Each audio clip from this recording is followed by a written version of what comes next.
to officially launch Ghana's domestic debt exchange program.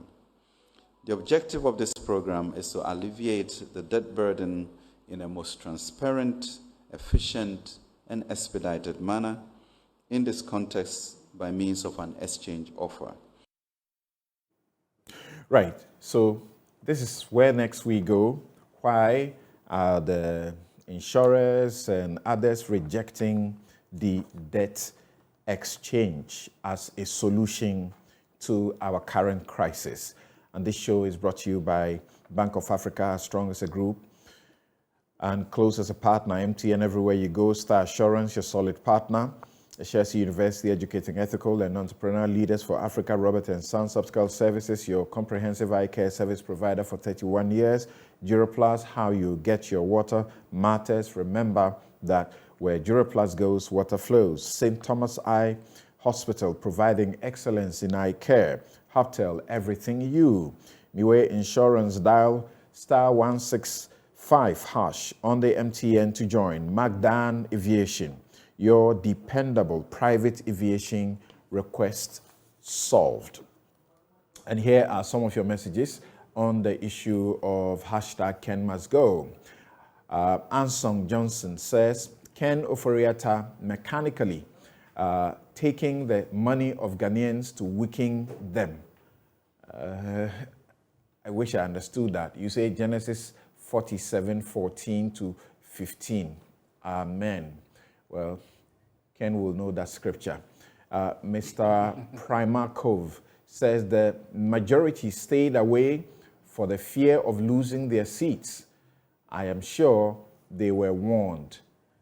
Milton says, but I don't understand the finance minister. You claim you don't take salary, and they said you should go, since they don't need your services no more. How is this difficult to understand, if not for some personal interest somewhere? Kobe Jermaine says that they pretended they wanted him gone until it was time to actually make a decision. Lumina says majority in parliament has proven one thing, that their private and party interest is always above the wishes of the greater population. They must not be taken seriously, and many of them must not return to parliament. That's if you are MPP and voting at the primaries.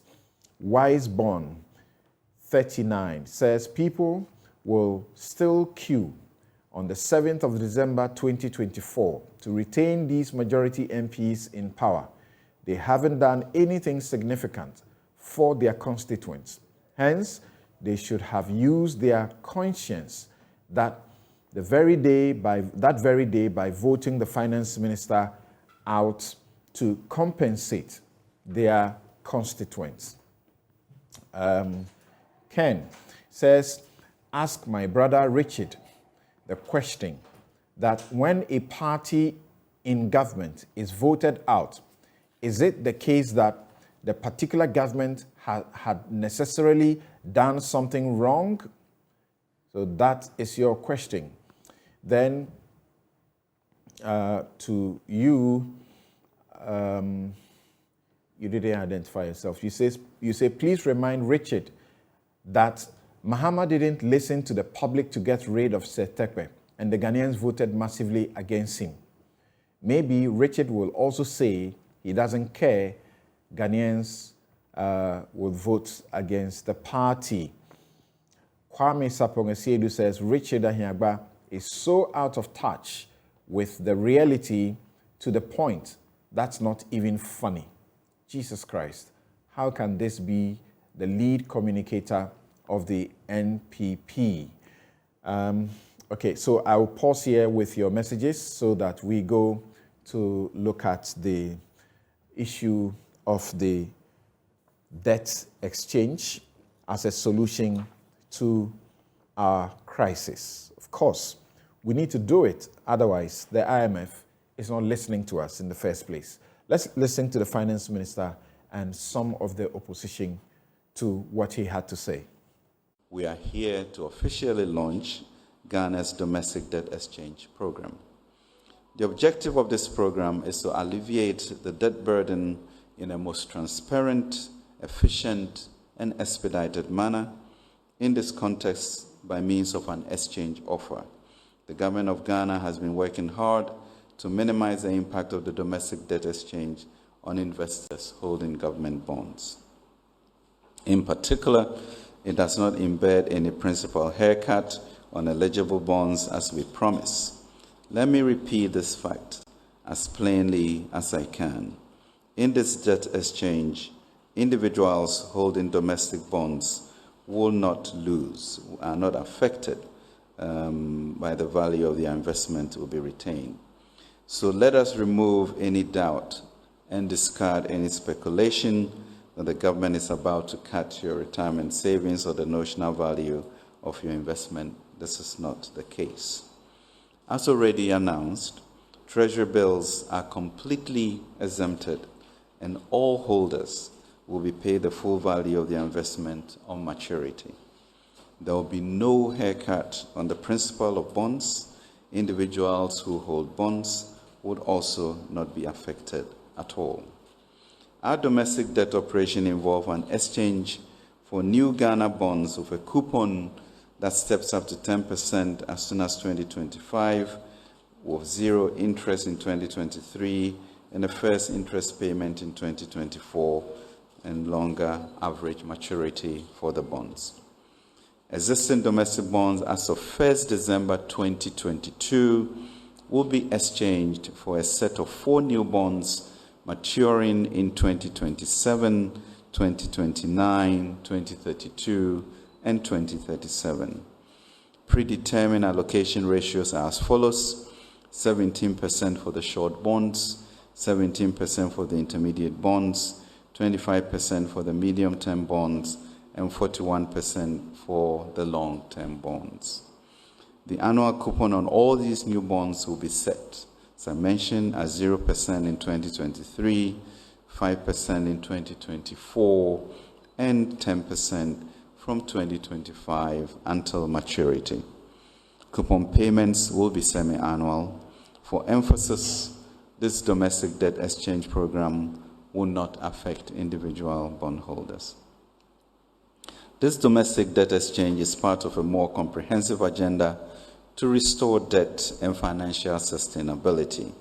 We are also working towards a restructuring of our external indebtedness, which we will announce in due course.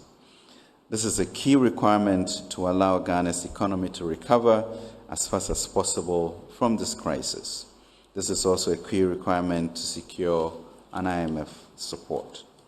We are confident that of the measures we are putting in place, including those outlined in the 2023 budget statement and underpinned by a successful IMF program, Ghana will witness a stable and thriving economy from 2023. We accordingly anticipate that inflation will be returned to single digits, ensuring that real return on these new bonds will be protected.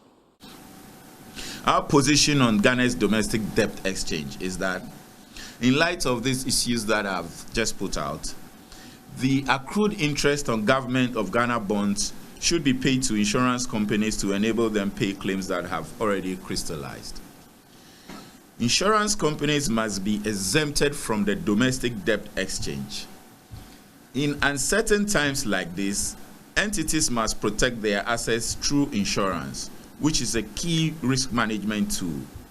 Anything short of an exemption will have far-reaching consequences for the insurance industry and the important role they play in protecting assets and liabilities of this country.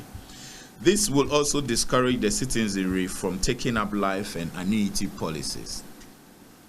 Insurance has been identified as one of the important tools for increasing financial inclusion from the current 58% to 75% by the year 2023.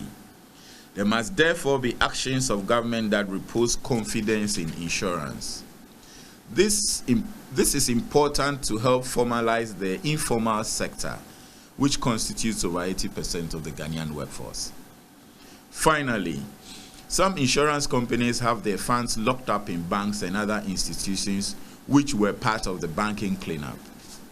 Government should ensure release of these funds to the insurance companies concerned. This will help improve the liquidity position of the companies.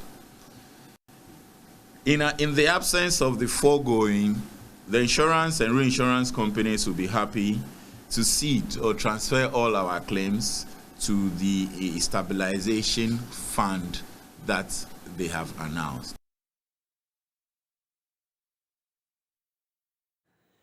Right, so you heard the finance minister, and you've also heard from the Ghana Insurance Association Setup Class C, also telling us what they think. Initially, we had the trade unions, TUC, we had several others who were outrightly against it. But as we understand, some of them are beginning to go to the table to appreciate what it is and how they could assist in the process. I start with you, Dr. Theo Champong. We started talking about the possibility of haircuts very long ago on this show, and I remember on one of those occasions where you shared the concerns of some of your friends about what they were likely to suffer, and how that prompted the finance ministry to issue a statement the next day or the Monday to try to calm nerves about what was going on. And now to this announcement. One thing that some are not excited about this announcement is that even though the ministry was working at it, they didn't seem to share it with the public until one closed-door meeting that was outlining some of these things and the challenges that were coming up was leaked.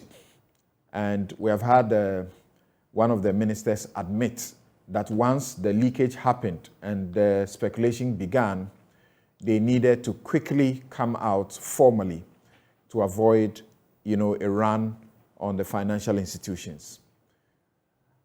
How do we assess what is going on? Where do we start? There's a lot to talk and to break down. But I think the point really is that Ghana is not the first country, and certainly will be the last, to go through such an exercise of trying to restructure its debt as a precondition for accessing IMF or other multilateral funding. It's important for us to then look at what are the lessons from other countries that have gone through a similar exercise, and why is it then that in Ghana's case, the communications around it went horribly wrong, to the point that a number of key stakeholders, including the pension funds, etc., were saying that they don't want to be a part of the exercise in the first instance. Because remember, it's still a voluntary exercise, so you can decide not to partake in it. There is a document or a report that the IMF produced, one of their working papers from about 10 years ago, on Jamaica's domestic debt exchange program.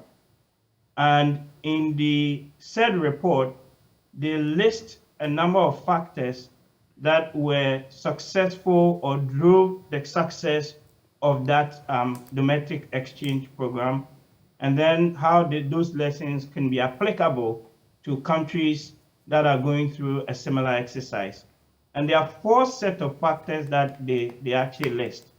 The first one is on the operational design of the debt exchange program. So basically, more or less, stress testing and making sure that the impact of the financial sector is minimized. And I'll talk to that in a moment.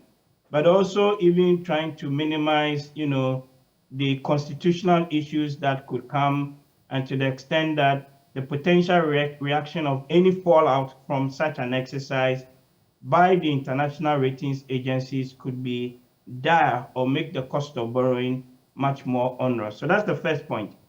The second lesson was something called burden sharing.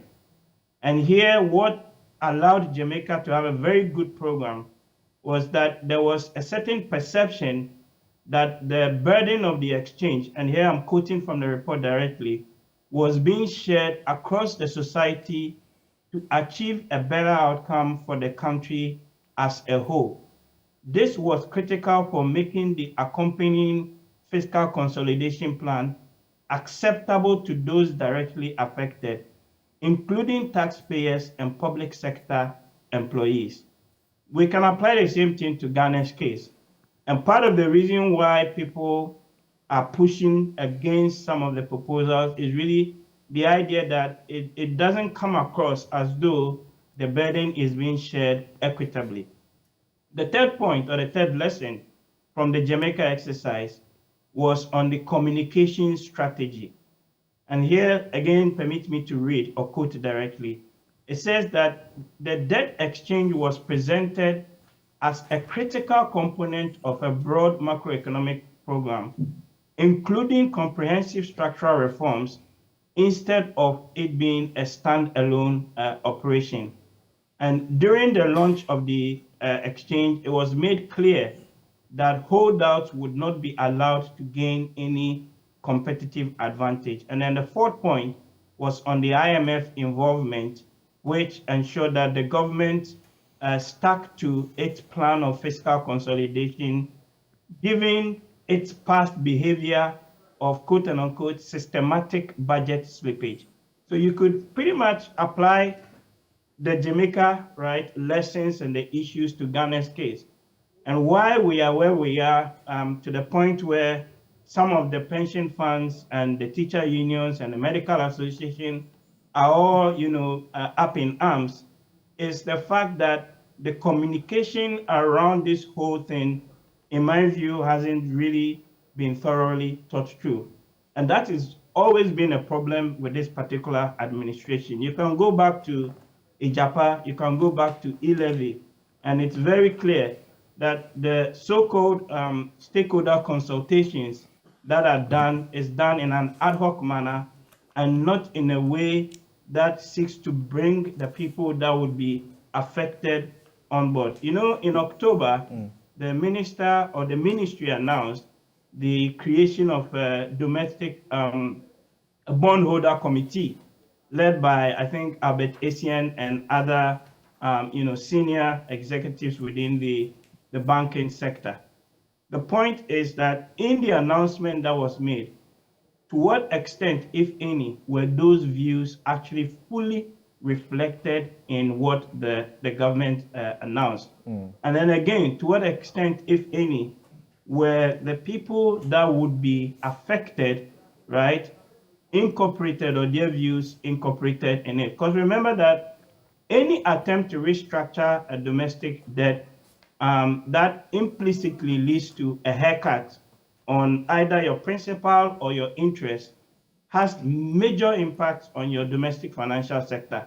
Because in Ghana's case, over 50% of the securities that the government has is actually held by the domestic financial, sector. Well, and if they have to then write down the value of their assets because they're not going to be getting the same amounts as they had under the proposed debt restructuring exercise, then that can actually have a negative multiplier effect on your GDP growth, on employment, and even, on poverty.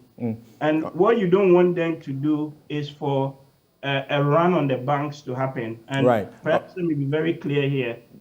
I don't think that there's going to be a run on the banks in Ghana's instance.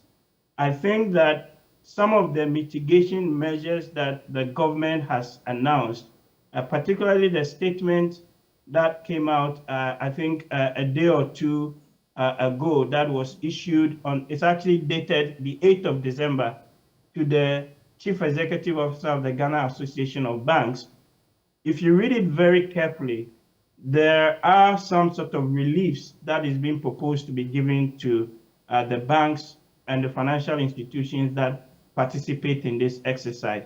So, for example, reduction of the cash reserve ratio, the capital adequacy ratio from 13 to 10%, and then also how they calculate their risk-adjusted weights and all of that. That all goes in a way to help support, the banks. You are saying you don't anticipate there will be a run on the banks. I don't think that is going to. I don't honestly think. But the government has a certain anticipation, and that is why it says that it is setting up the Financial Stability Fund. Is that also because it knows that banks, pension funds, insurance companies, fund managers, and collective investment schemes will face liquidity challenges and they will need help?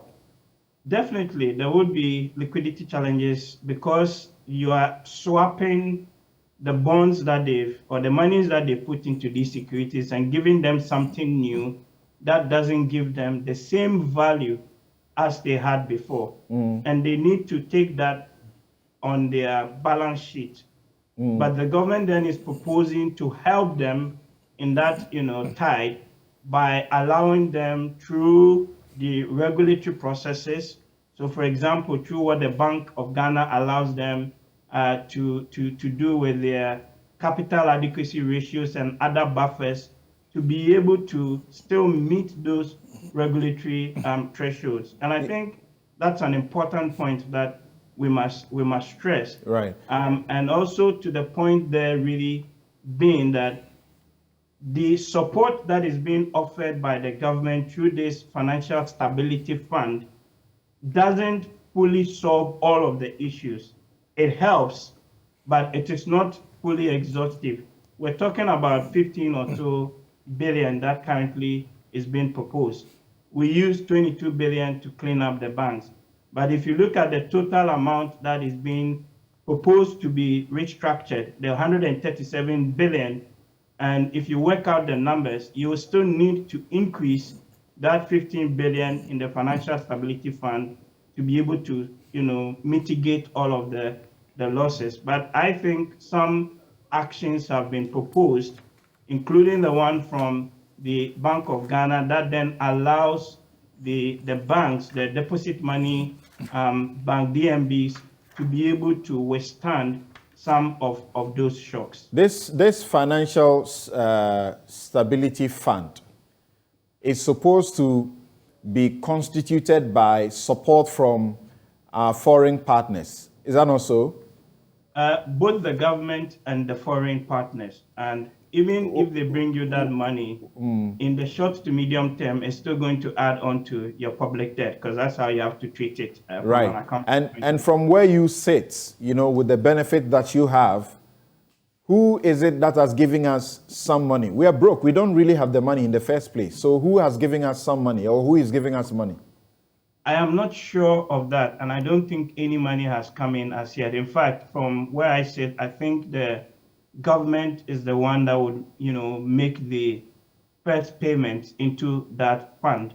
And then once the IMF deal is completed, then the IMF and other multilaterals, the World Bank, African Development Bank, and others would all pitch into the fund. But I suspect that most of it pretty much would need to come from the government itself. After all, during the banking crisis, we were able to find 22 billion to be able to support the banks. But with or without, right, even if the multilaterals don't provide that money, just to prevent a run on the banks and just to ensure the very viability of the domestic financial sector, we need to create such a fund, and we need to put... So, Doc, the reason I'm asking that question, you, the experts, have traced the problem that our economy has suffered, partly to the money we didn't have that we're spending,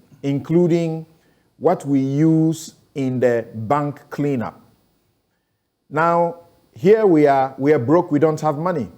And you are still saying that we are still going to look for money for such purposes, and that will still be a debt.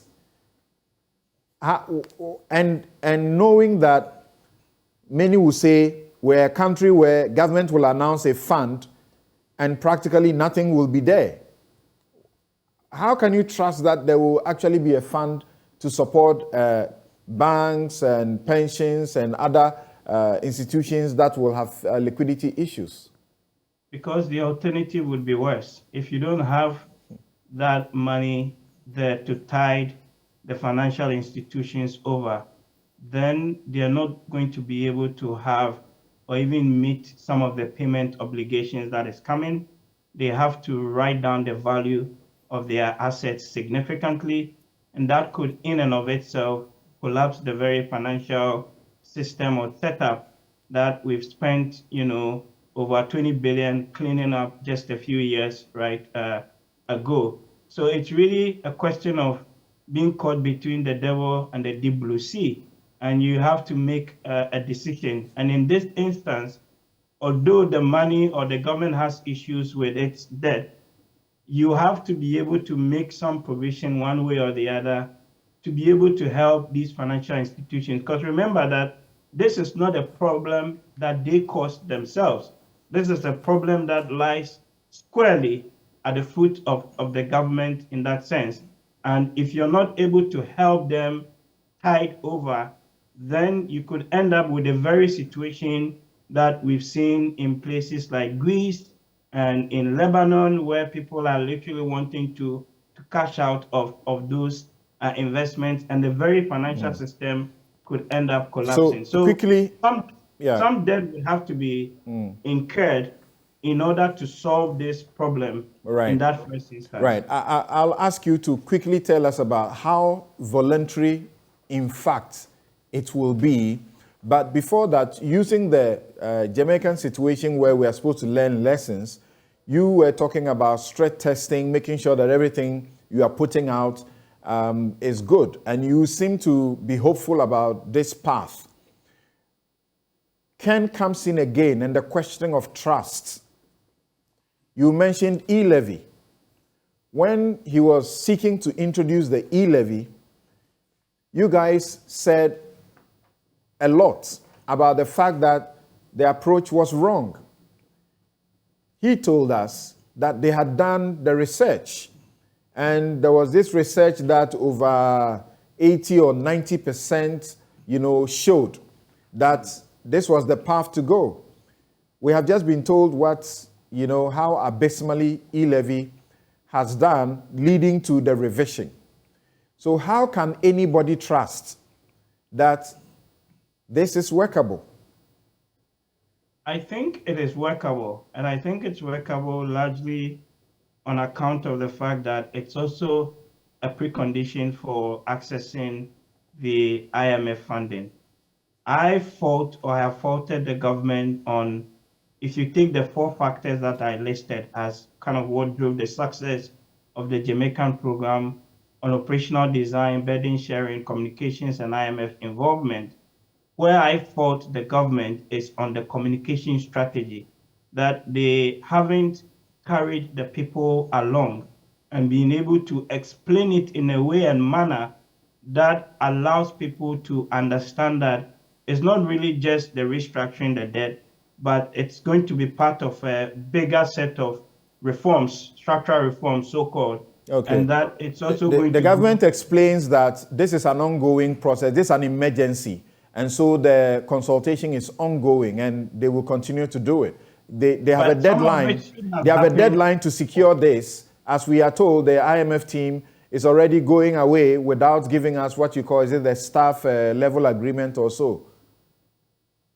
Well, I don't know about that. I think yesterday there was an article on Reuters that said that a staff level agreement could come on Tuesday or thereabouts, but I don't know anything beyond that. But I think the important point really is to stress, to mention here, is that extra consultations would need to be had. And the government needs to be very much forthcoming in explaining the issues to Ghanaians, particularly on the aspect of the point that the institutional shareholders, right, the banks, your pensions, etc., who clearly would lose out, because the losing out is not just principal. If you work the numbers, there's going to be a net loss or a haircut, which is implicit, no two ways. But you need to be able to communicate that in a way and manner that addresses the issue of burden sharing and the perception that we're not just cutting down on our debt, but we're reforming the whole governance architecture or structure, including some of the things that were mentioned just a few moments ago. Right. So about the IMF and staff level agreement bit, your good friend Bryce Simmons tweeted yesterday that, quote, the government of Ghana has put the IMF in a great quandary. The government says it has shown enough commitment to, quote, the prior actions, end quote, requirement, and thus it will be a betrayal if the IMF leaves town next week without a staff agreement signed. Yet commitment is not achievement. Of course, commitment is not achievement. I expect in the next few weeks for us to get the staff level agreement.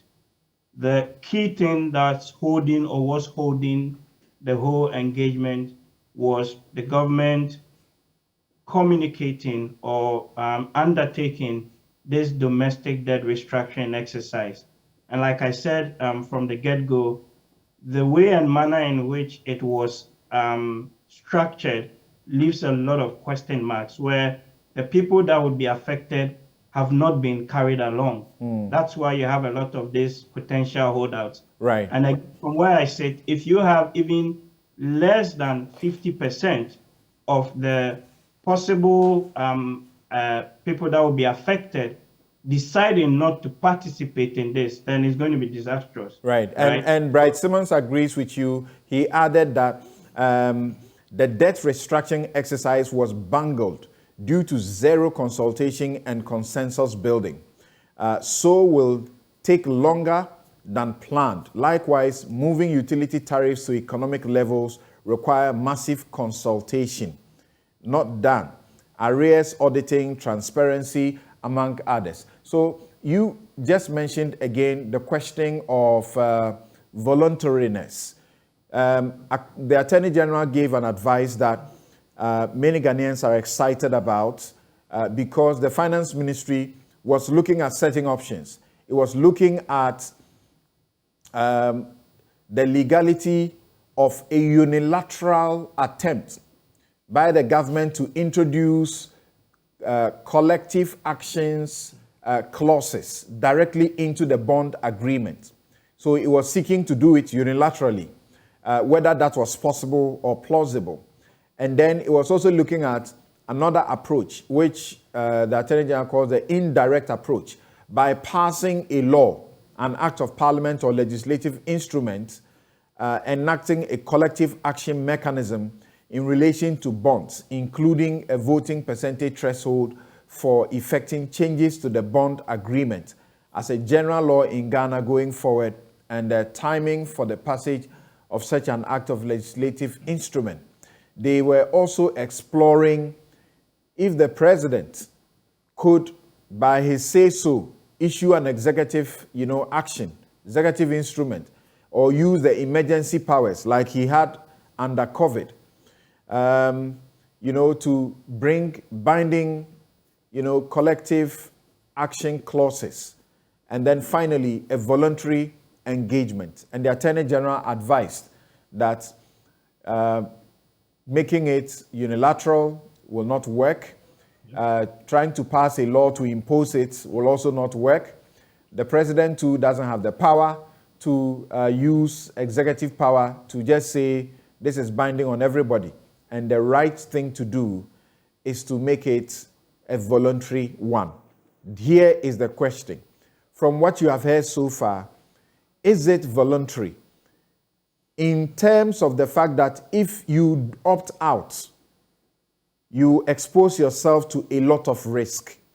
And one of the ministers, the Deputy Minister for Finance, says if you don't sign on, you are on your own. Yeah, it's a classic, in economics, what we call game theory exercise. I think, yes, it is voluntary, but there's a subtle threat, right, to those that don't want to participate. Ideally, you want to get about 70, 80% of the bondholders, be they domestic or external, wanting to willingly participate in this process. Anything below that becomes problematic, because then they could also jointly come together and actually even sue the government, because they have a legal binding contract or instrument for the government to actually, pay them those interest on the investments that they've made. So it's a conundrum. And the issue then really becomes, to what extent, if any, has this process been consultative and brought the people that will be affected on board? And that's where I started off by saying I fault the government and the handlers of this whole exercise for not bringing people along in the first instance.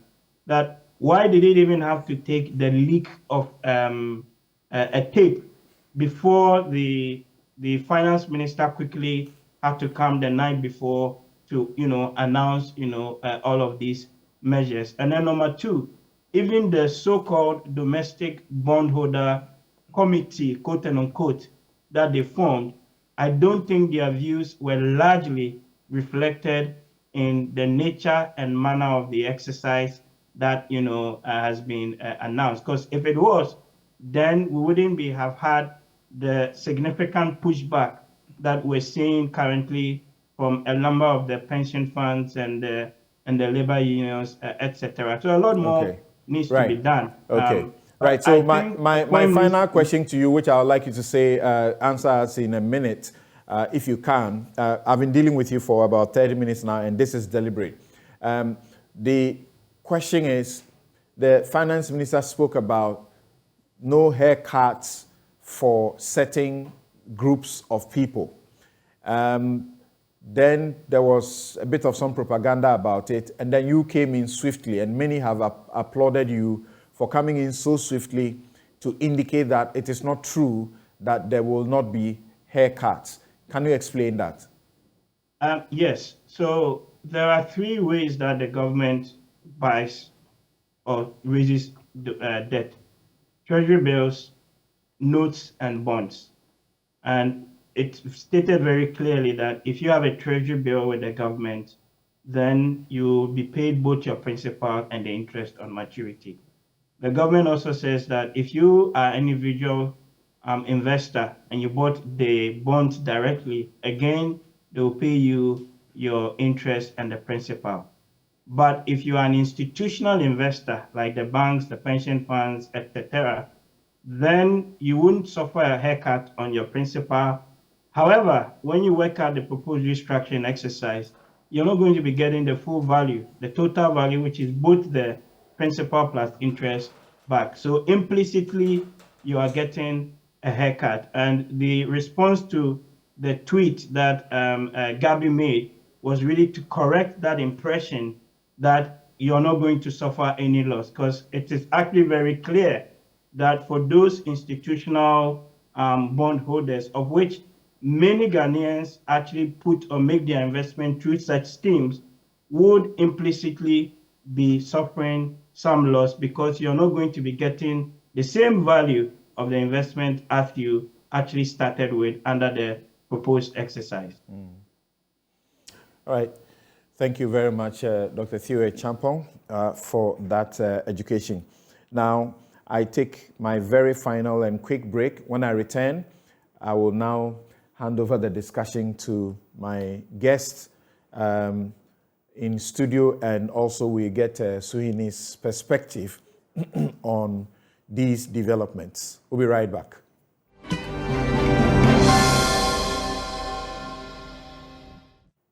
You're welcome back. This is Newsfile, it's your most authoritative news analysis platform, and here on Newsfile we put Ghana first. My guests, Dr. Theo Champong, Dr. Arthur Kennedy, Richard Ahiagba, and Alhaji Alhassan Suhini.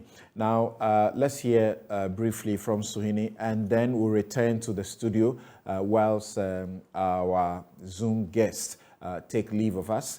Yes, so from where you sit in the minority, but of course, first of all, as a Ghanaian, how do you take this debt exchange program, which is now supposed to be our path to salvation? If we don't get it, it does appear that we are not getting the IMF support that we need.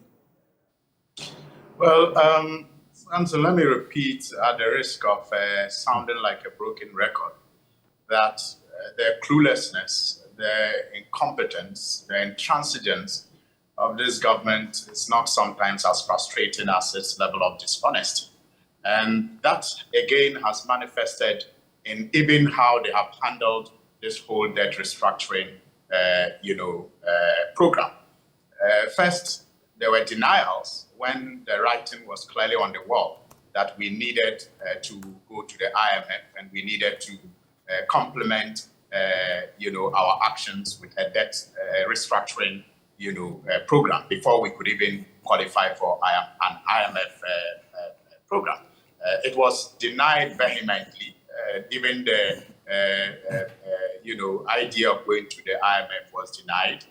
Later, the president was categorical when he addressed the nation after we eventually went to the IMF, in assuring everyone that there was not going to be a haircut. That later had to be explained by the Minister of Information to me that the president, assurance was only in reference to interest that people were expecting from their investments. That since has also been proven to be incorrect. And so sometimes you do not even know what to believe and how to plan when you listen to them. But this discussion can also be had from, in my view, three main perspectives. You can decide to focus on the impact of this debt restructuring strategy, which, by the way, your station has done very well in the last couple of days. You can also decide to focus on how we got here. And you can decide to focus on maybe the way forward and all other areas related to these three perspectives. And for me, when I look at this debt restructuring program and the dishonest handling of it all this while, and I compare it even to the proposals from the budget, I come to the conclusion that all of this was avoidable. But for the intransigence of this government, for their cluelessness, and for their incompetence, we could have avoided all of this. I mean, for example, I look into the budget for 2023, and, if we, especially on the minority side or on the NDC side, wanted to gloat, we would have had a lot of things to beat our chest about. For example, the increase in VAT to about 2.5%. It's quite, significant and remarkable that a president whose campaign to be president partly was premised on his opposition to the introduction of this, tax handle, all of a sudden finds all his economic solutions in increasing the hardship that he is supposed to have campaigned against. You look at the benchmark values, and Samson, you recall the debates that we had on its introduction, on and off the floor as a minority, when it was whimsically announced on a political platform by the vice president. And this is where, again, I agree with my senior doctor, Arthur Kennedy, when he says that indeed it will be unfair to hold the finance minister solely responsible for the level of deterioration that we have seen with our economy. When Dr. Bawumia announced this benchmark value, reduction, you recall the minority was called names when we indicated that it was reckless and it was going to put our economy at risk. All of a sudden, this 2023 budget that is under consideration is seeking to reintroduce the benchmark values. Have we gone or have we come? What benefits did we even drive as a country in its, revision? And we are back to square one. You look at the e-levy, and that is another point of vindication for the minority and the NDC. I mean, we, together with civil society, advised the government not to go the way that they were seeking to go. They, again, repeatedly told us they had done all the work and they were better advised than we were. And so they were convinced that this was going to be a solution. Today, they have all of a sudden forgotten that as a result of even the reckless decisions that they have taken in the last year, poverty levels have even increased. Unemployment is at an all-time high. And yet, they are no longer even proposing a cushion for people who fall within 100 Ghana, threshold that they initially established. If you look at freeze on, employment into the public sector, this was a policy of the previous government at the time when the going was very difficult, for which they used as a campaign platform to beat the NDC with. Today, that seemed to be their solution.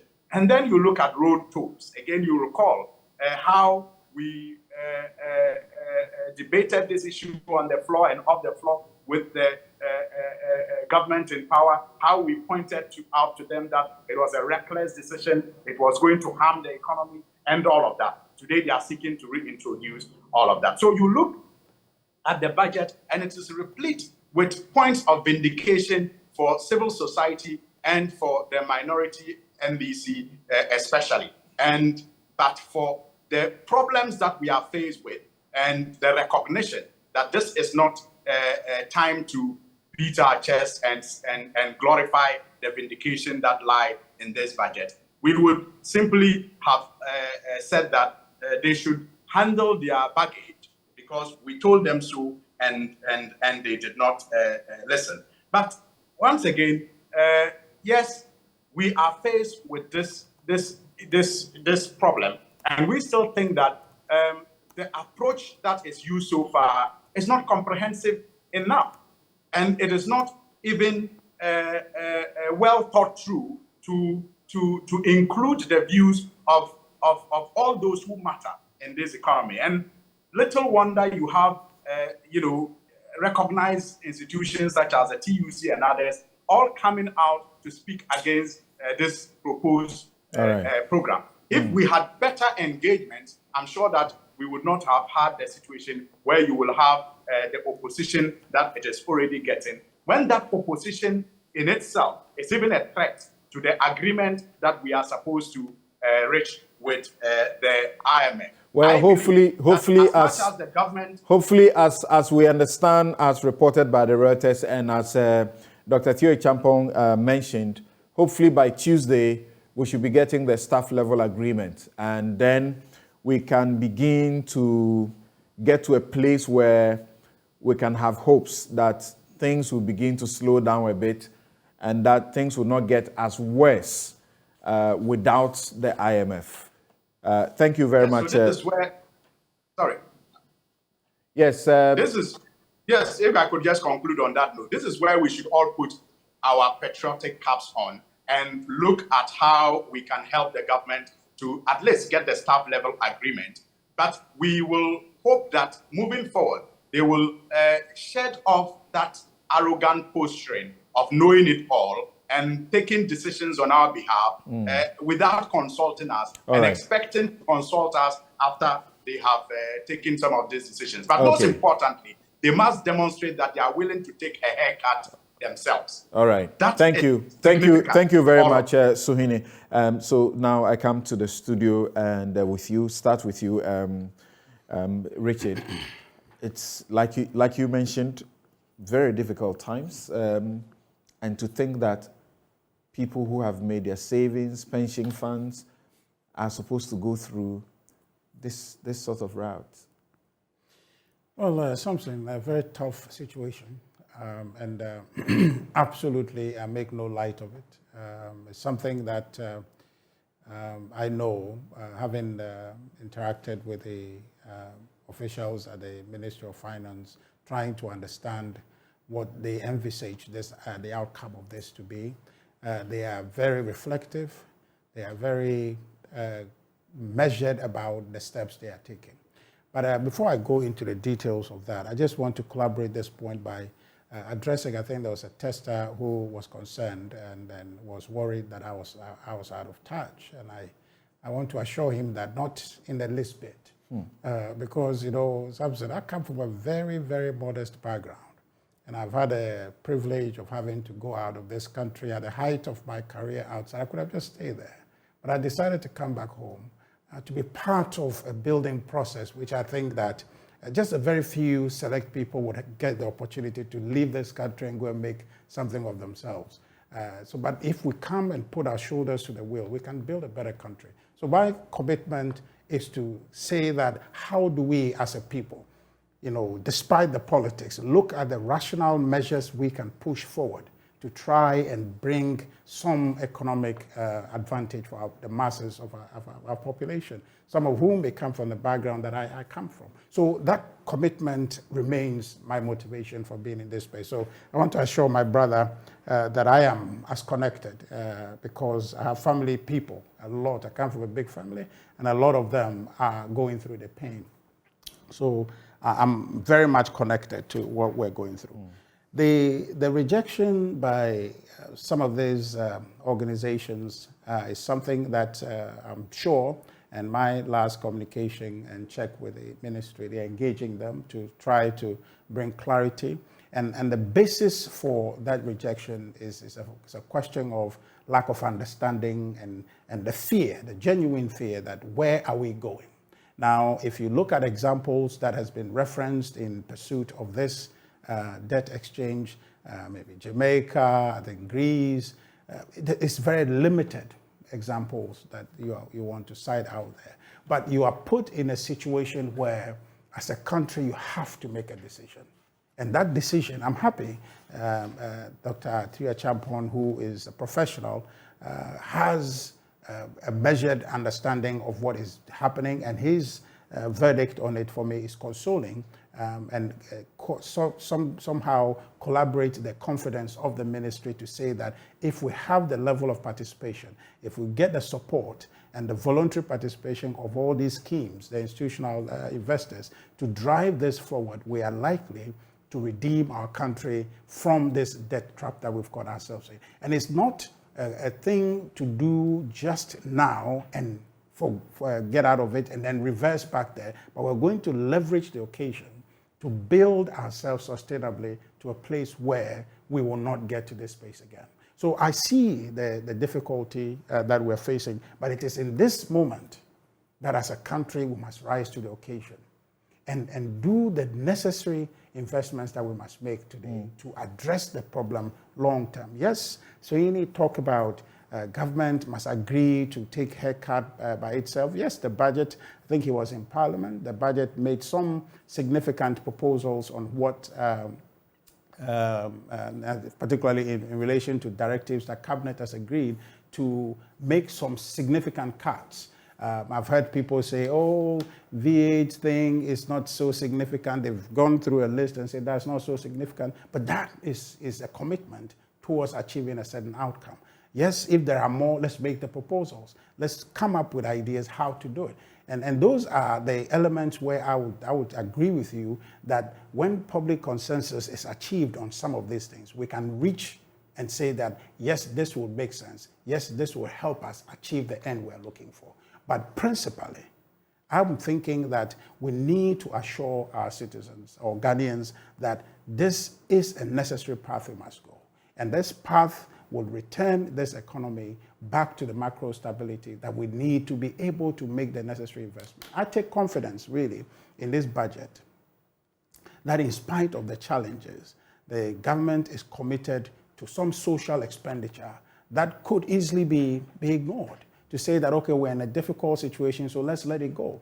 I take consolation in this budget to say that, yes, the difficulties of school free SHS notwithstanding, government stand resolute to say that let's continue to invest in that. There are a list of infrastructure projects that government is committed to. Let's do that because our country can come to a stop. We need to continue to invest in our future. That is a consolation. Now, the decision to do with a debt restructure, I think that the ministry I think in the press statement that the president, the finance minister gave, I think on the 28th or so of May, talked about setting up a 5-member committee to lead in the negotiations or the engagement in the financial sector to try to come up with some consensus around how we undertake this project. What thing I think perhaps we can flag the Ministry of Finance for is their failure to put that engagement process for all of us to see. The public relation around that committee has not been played out so people can see what is it they are doing in the background. They tended to do these things behind closed doors and people don't know about it. But the truth of the matter is, as Samson, there was engagement, right? And they have committed to actually continuing those engagements. So I want to assure Suhidi the concern that he has expressed. It's not as though the ministry is acting arrogantly or doesn't want to take input from Ghanaians. It has. The only thing is that it's not played it up normally how it should, so people would know what is going on in the background. But adequate engagement has been inputted in this decision, and what is necessary is to keep on making this input as the ministry has committed to do it, to ensure that we achieve this outcome. It's not only the ministry, Samson, the Bank of Ghana, the respective regulatory agencies in relation, or who has direct input in ensuring that this debt exchange is successful, must continue to engage, and they must be clinical in their execution to ensure that the path that we are on, every deliberate step must be taken to ensure that the expected outcome is achieved. Right. And with Ghanaians supporting this, right. I think that we'll end up better than we got into. Dr. Kennedy, I believe you may be in a better place to appreciate the concerns, particularly of pensioners and those who are managing pension funds. They are actually insisting that they ought to be exempted. Yes, and I share that completely. I have had a lot of conversations in the last week with people who are telling me about the anxieties. And you know that a lot of these banks that we're talking about, even though people are talking about banks, they invest in some of the pension funds in this. And I saw the statement by the Ghana Medical Association, right. Tier 2 and Tier 3, and the effect it's going to have on the pension of nurses and doctors. People are really scared. People are talking to me about how monies they've saved. They reach out to banks and they are being told they are not going to get that. So this is a very significant issue. And I think that there are a number of inequities at the heart of what we are trying to do. And we've identified some of them already. You notice that all the speakers have been talking about the banks and the banks, but the banks have customers. The customers are ordinary people. We should not solve these problems on the back of the poor. Then, of course, while we are dealing with the 137 billion domestic debt that we want to restructure, etc., there are external debts. You know, that, of course, it would appear as if those who hold external bonds are going to be protected by the government. That is an inequity. Then, of course, already we're talking about a financial stabilization fund. And the way they are talking about it, it is geared towards supporting the banks. I think we should look at supporting individuals who have been caught up in this, and sometimes they have no cushion at all. Then there is also a significant inequity between all what we are doing as well as the public pensions and Article 71 pensions. So while all these masses are looking at losing some of their pensions, what is going to happen to Article 71 pensions? Right. They need to step up to and take some of the burden. Then when you look at how we are approaching all these things, I know my brother has talked about how the government is trying, they are doing consultation. I think that this whole thing started on the wrong foot. I think the talk that COVID and the Ukraine war is responsible for the problems we are having is true to some extent. But it will help if the government were to say, you know, we had good intentions, we did our best, we thought these things would work, but some of the things we said were going to work have not worked. So we share some of the responsibilities for where we are. When you do that, then people's minds and hearts will be open. I was a little disappointed. Brother Suhini made some very good points, but I didn't like that this government, and it will seem as if this is the first government to have made mistakes. We are going to the IMF for the 17th time. A lot of governments have messed up in the past. So maybe we should say our governments in the Fourth Republic, including the last NDC government, so that we take this out of the partisan score settling and point scoring, as if this is the first time we are saying this has happened before. I think actually, to give some credit to the NDC, I think the Senche meeting and consensus that they tried to raise is a very good idea. And I noticed that even you have talked about unity and all that. It will be good for us to do something like that. Part of the reason is that even this president, if everybody agreed with him, will be gone in January 2025. The next government, even if it's an MPP government, might have different perspectives. So it is important to build a national consensus around this program so that all of us will support it, even when governments change. And then there ought to be self-sacrifice, like I said. You know, they say the accounts, they say, or if the royals refuse to fight, the slaves will run away. Let the royals step forward so that they will inspire all of us.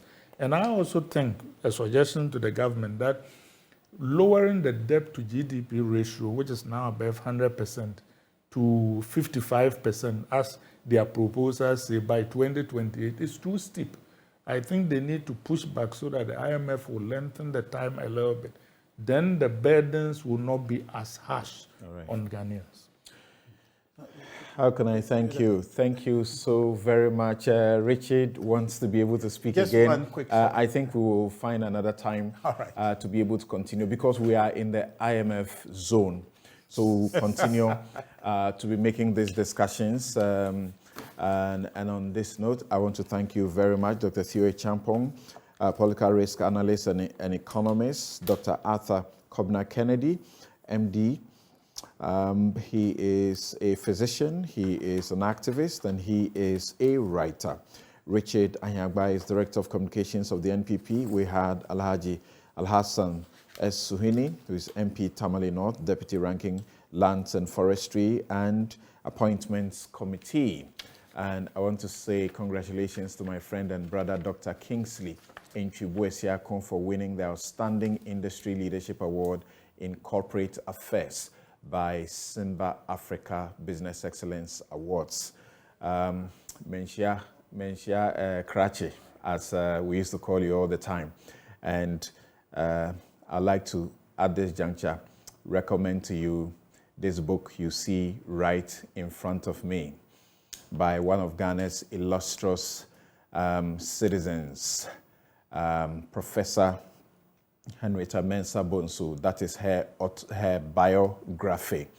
It teaches you how she made it from Kotobabi to Yale and how she made it managing a small university hall to managing a whole UN, body entity.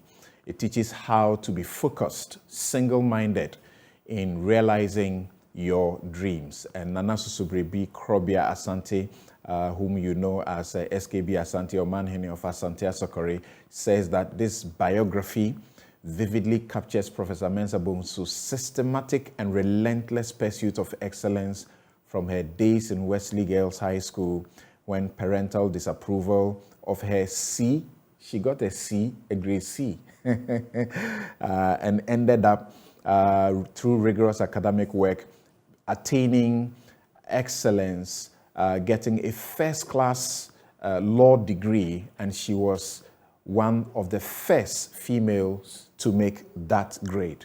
I recommend it to you. Particularly, get one, and get one for your girl's child as well. But adults, read it. All her speeches are in there, and You'll be thrilled. You will learn a lot. I'm Samson Lardy Anyenini. Have a good afternoon.